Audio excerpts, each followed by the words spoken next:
L'émission Rencontre est rendue possible grâce à la participation de Décor RT, créateur d'ambiance.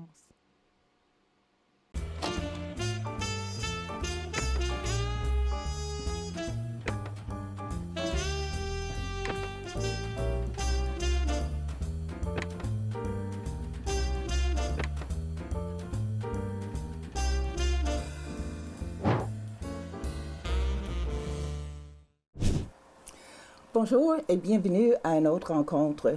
Mon invité aujourd'hui, c'est une femme qui a eu la chance d'être née dans une famille qui pouvait porter le sous-titre Nations Unies, car l'héritage qu'elle a eu, un héritage culturel qui réunit plusieurs nationalités.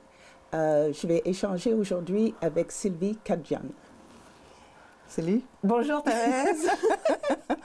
Tu vas commencer, Sylvie, justement, de parler brièvement de toutes les nationalités qui sont réunies dans ta famille. Oh oui, c'est extraordinaire. Oui, c'est assez incroyable. Alors, mon nom de famille, Kadjian, c'est un nom de famille qui vient de l'Arménie.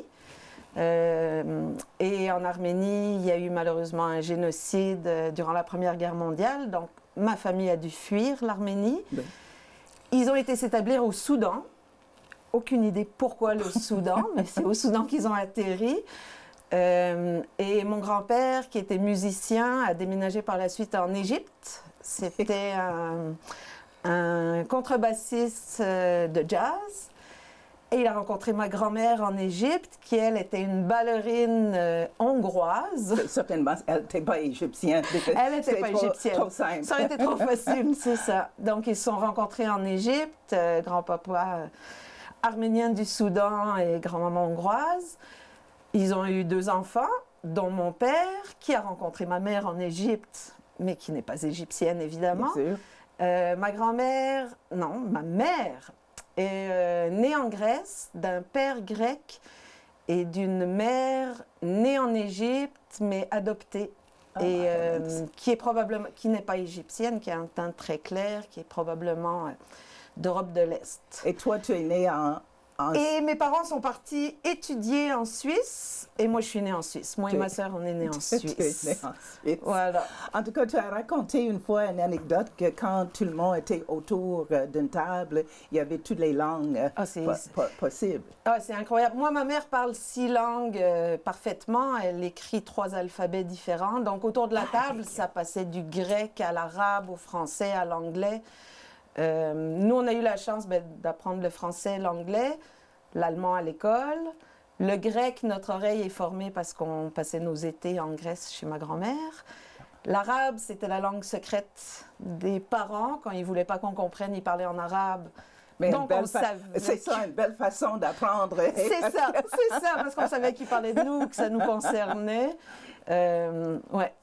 En tout cas, c'est toute une richesse, c'est extraordinaire, puis je suis sûre que les langues, ça veut dire qu'il y avait des voyages dans l'équation aussi. Oui, tout à fait. Mais tu sais, tu dis que c'est une richesse, ça m'a pris du temps à l'accepter. Ouais. Parce que quand tu nais aussi hybride, tu te demandes qui t'es. Oui. C'est beaucoup une quête d'identité. Moi, je suis née avec un passeport égyptien, mais j'ai jamais mis les pieds en Égypte. Après ça, on s'est fait naturaliser suisse, mais aux yeux des Suisses, je suis pas suisse avec mon nom et ma face. Non, c'est ça. Au Québec, on est devenu canadien. Et au Québec, moi, je me sens québécoise aujourd'hui, alors que j'aurais jamais dit ça à 15 ans quand je suis arrivée ici. Non, parce que quand tu es arrivée, je suis sûre, tu m'avais dit que en Suisse, il y a 3 ans de secondaire. Oui. Donc, c'était bien pour tes parents, mais quand toi, tu es arrivée, c'était, non, tu voulais rien savoir à 15 ans ou quelque chose. Ça. Puis en plus, tu avais 2 autres années ici à faire secondaire. Terrible, terrible. Ça, c'est affreux pour cet âge-là. C'est ça, à l'adolescence, notre monde, c'est nos amis, hein? Oui. Fait que moi, traverser l'océan... Et là, il fallait que tu recommences. Et que je recommence à zéro.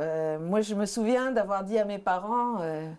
tant qu'à avoir déménagé à l'autre bout du monde, on n'aurait pas pu aller en Australie ou dans un pays qui parlait une autre langue.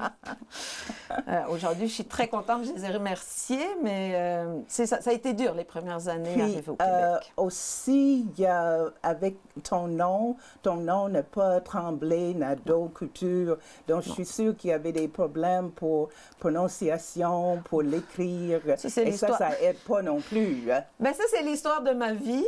D'avoir à toujours épeler mon nom, corriger la prononciation. J'ai longtemps pas aimé mon nom. Ah. Et pourtant, quand je suis devenue mère, je l'ai transmis à mes enfants. Mais oui, parce que c'est ton héritage. Exactement, hein, c'était la suite de la lignée. Mais j'ai remarqué que c'est ton héritage, mais les enfants, tu m'as dit, portent Huot avant ton nom. Ouais. Et j'imagine que ça, c'est pour donner une chance aux enfants d'être acceptés. C'est ça. Ouais. Et une chance et aux enfants et aux professeurs ou aux adultes qui pouvaient arrêter à Après. C'est ça. Mais vraiment, c'est bien. Donc, tu t'installes au Québec, tu étais à Montréal? Non, pas à Montréal, à Ville de Québec. À Ville de Québec? Ah, OK. Ouais. Puis, après ça, tu as fait tes études. Je pense que tu es allé en communication un bout, puis tu as dit une mineure en anthropologie. En anthropologie, mais tu ne savais pas c'était quoi anthropologie. Exactement.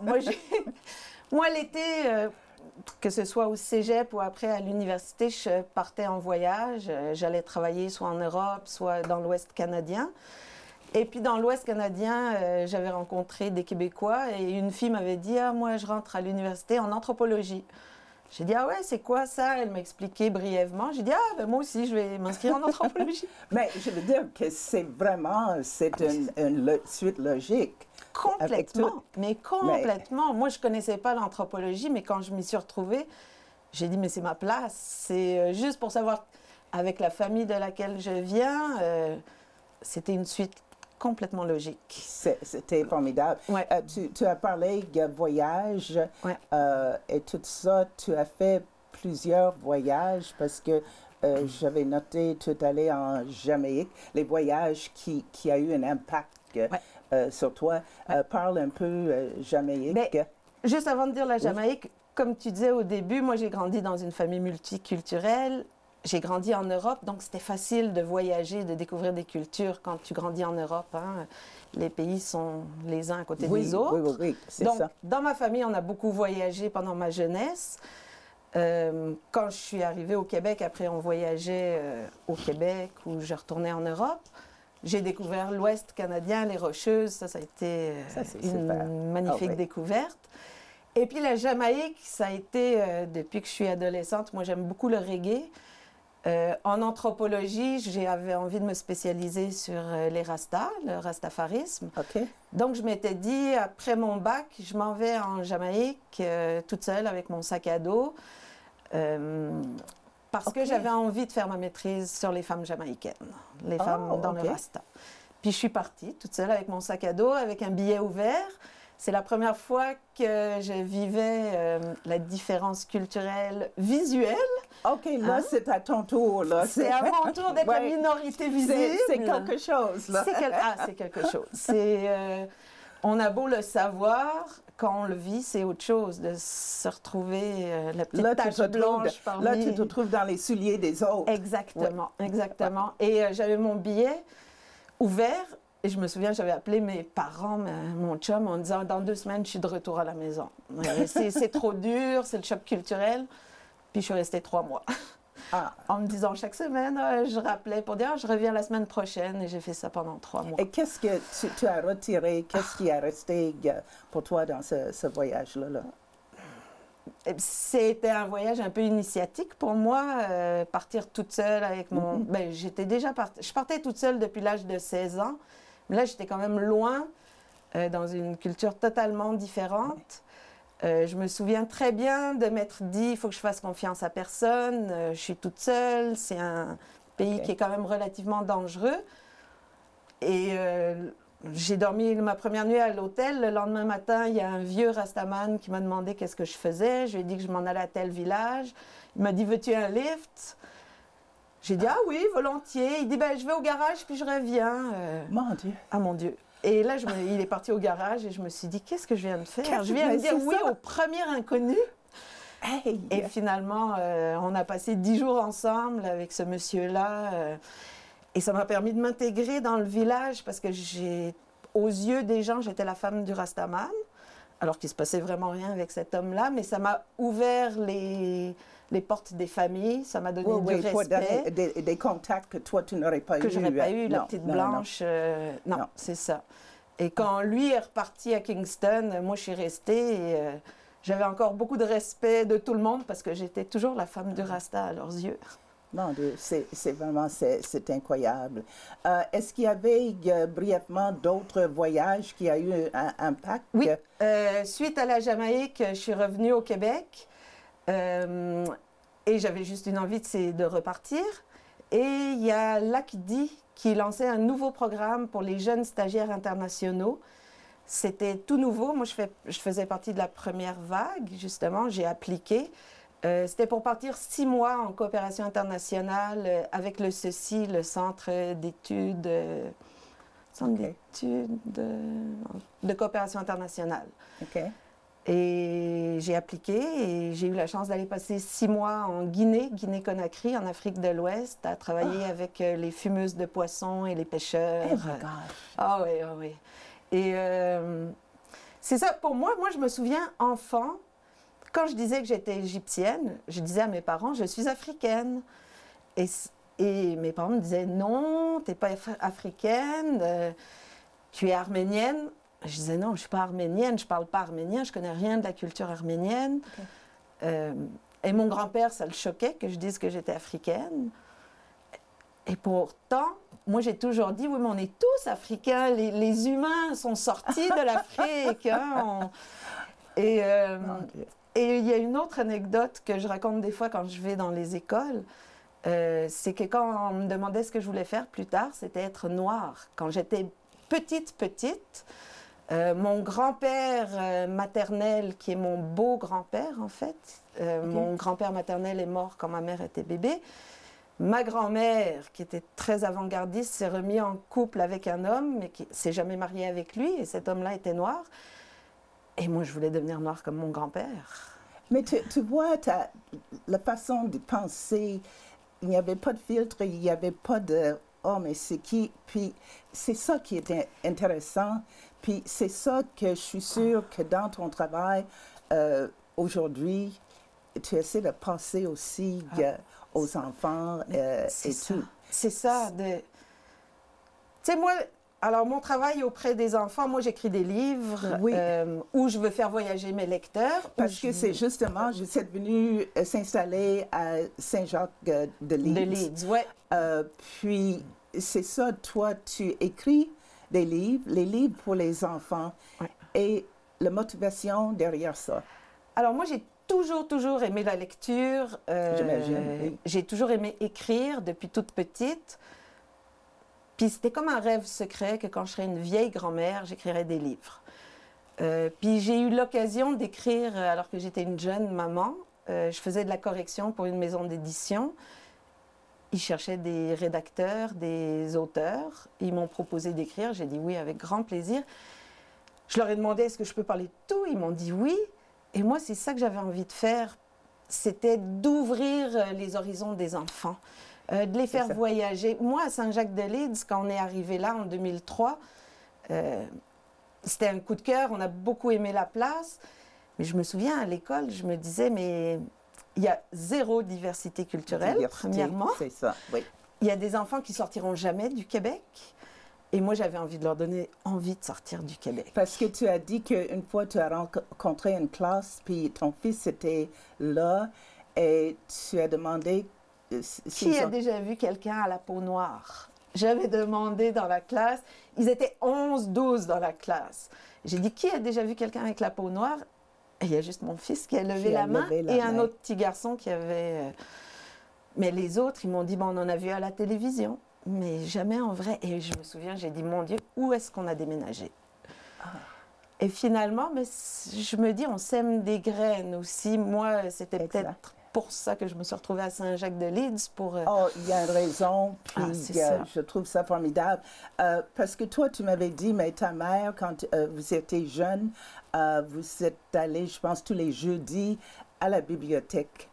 Et toi, le fait que tu écris pour les enfants, aussi, tu visites les écoles avec, tu as dit, les costumes. Oui.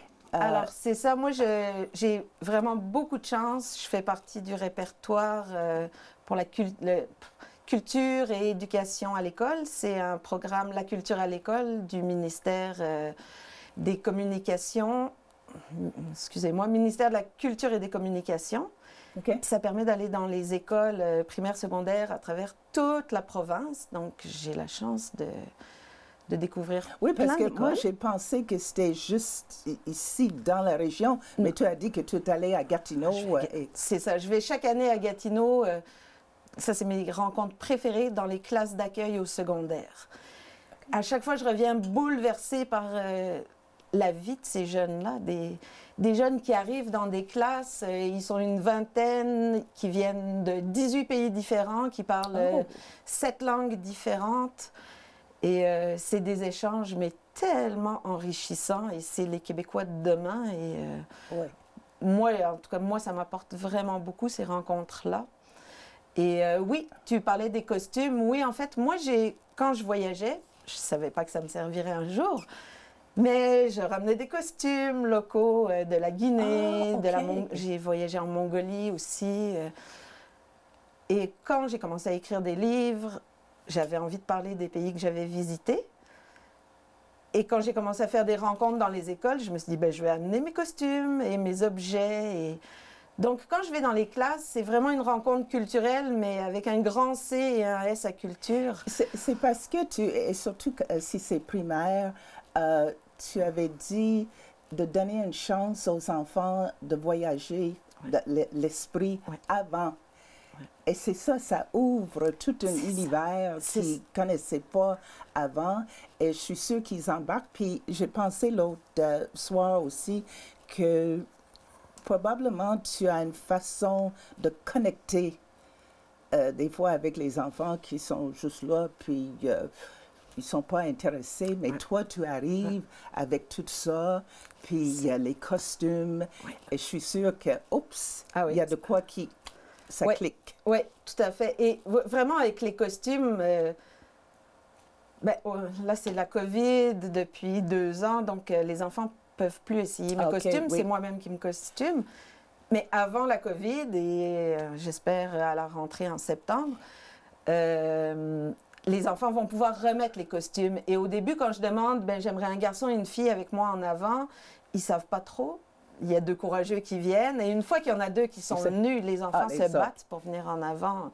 J'exagère, ils ne se battent pas, mais ils aiment se mettre en avant. Puis on rigole beaucoup. Puis moi, je leur dis toujours, on ne rigole pas de vous, on rigole de la situation. Les enfants peuvent trouver ça très bizarre, les costumes que les gens portent. Mais je leur dis, nous aussi, on est bizarres pour d'autres mondes sur la planète. On a toujours l'impression de regarder le monde avec nos lunettes, mais tout le monde n'a pas la même paire de lunettes. C'est ça. Et toi, tu ne sais pas l'impact que tu as eu, mais je suis sûre que l'impact, ça va rester plus tard.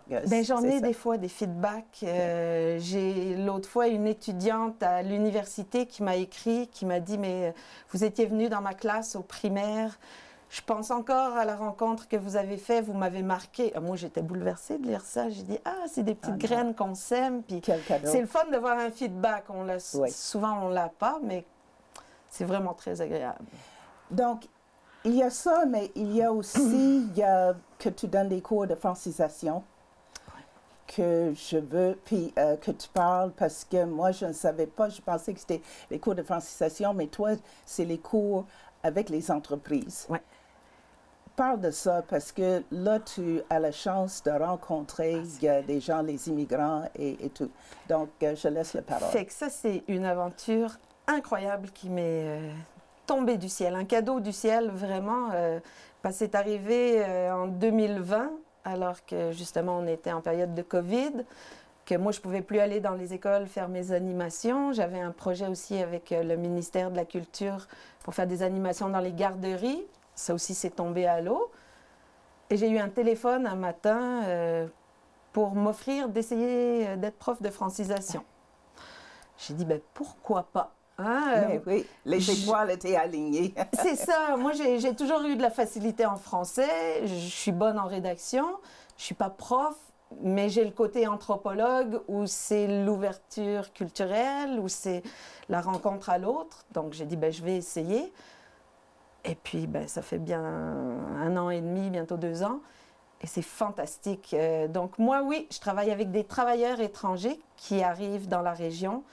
De plus en plus nombreux. Donc, moi, mes étudiants sont philippins, tunisiens, marocains, colombiens. J'ai pas beaucoup de femmes. J'ai une étudiante femme. Ah oui? Ouais. OK. C'est souvent des hommes qui viennent travailler ici, tout seuls, et qui font venir leur famille par la suite. Après. Ouais. Et c'est une job fantastique. Vraiment. Donc, c'est sûr que c'est l'apprentissage de la langue française, mais c'est aussi la découverte de la culture québécoise, c'est la transmission de qui on est, des codes culturels, de la nouvelle région où ils vivent, leur faire connaître la région. Et toi, tu es une personne parfaite pour ça, parce que déjà, toutes les pierres étaient placées, puis comme je dis au début, mais avec toute la famille que tu as eue, mais tu peux faire un accueil qui est extraordinaire. C'est ça. Puis j'ai aussi l'expérience de l'immigration. C'est sûr que moi, j'étais adolescente, c'est pas moi qui remplissais les papiers, mais d'être déracinée, de se retrouver loin de notre culture, loin de notre monde, bien, je l'ai vécu aussi. Même si je parlais déjà le français, quand je suis arrivée au Québec, il y avait des codes culturels que je ne comprenais pas. Moi, je n'ai pas eu d'éducation religieuse parce que dans ma famille, il y a trop de religions. Donc, mes parents ont décidé de... Ils ont dû faire 3 mariages pour plaire à tout le monde. Donc, ils ont dit, on ne fera pas 3 baptêmes pour plaire à tout le monde. Ils nous ont laissé le choix de choisir quand on aurait 18 ans. Il y avait une mosquée dans mon quartier, il y avait une synagogue pas très loin. Donc, moi, j'allais à l'église, au temple, à la mosquée. Puis j'ai décidé de ne pas avoir de religion, mais je me suis intéressée un peu à tout. Mais quand je suis arrivée au Québec, j'avais aucune idée ce que c'était un Saint-Ciboire, toutes les insultes liées à... Ça ne voulait rien dire pour moi. Je savais juste le mot hostie, ce que c'était, mais tout le reste... Et là, j'en ai voulu à mes parents. J'ai dit, vous auriez dû nous transmettre la langue, les religions. Non. Mais bon, c'est... Comment est-ce que les immigrants, toi, comment est-ce que est-ce qu'ils sont bien? Est-ce qu'ils s'installent bien selon toi? Alors, selon moi, oui, la plupart sont super contents. Ils aiment le Québec, ils aiment la région. Il y en a beaucoup qui sont très contents d'être à Thetford parce que ce n'est pas une grande ville, donc ça permet de s'installer. Souvent, leurs familles sont encore au pays, mais ils imaginent. Puis là, j'en ai un qui est en ce moment à l'aéroport en train de récupérer sa famille. Ah oui? Ouais, qu'il n'a pas vu depuis plus d'1 an. Puis il m'a dit, est-ce que demain je peux amener ma fille au cours? J'ai dit, avec grand plaisir. Mais donc, c'est ça, oui, ils sont très contents. Par contre, moi, c'est pas un reproche, mais c'est que c'est nouveau dans notre région. Hein. À Montréal, à Québec, à Sherbrooke, il y a des organismes, il y a toute une structure pour les accueillir, puis pour faciliter leur intégration. Nous, ben, c'est quand même relativement nouveau. C'est sûr que des Colombiens, on en a depuis longtemps dans la région.